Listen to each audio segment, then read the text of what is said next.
Kepala Staf Gabungan Korea Selatan atau JCS mengatakan lebih dari 1.100 tentara Korea Utara tewas atau terluka dalam perang yang dilancarkan Rusia melawan Ukraina.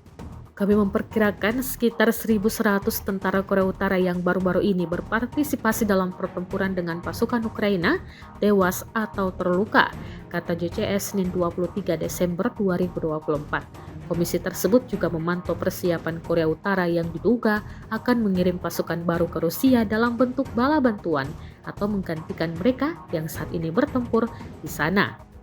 Informasi yang dikumpulkan oleh intelijen Korea Selatan menunjukkan Korea Utara memproduksi dan mengirim drone dengan sistem penghancuran diri ke Rusia dan juga memasuknya dengan peluncuran roket 240 mm dan meriam 170 mm.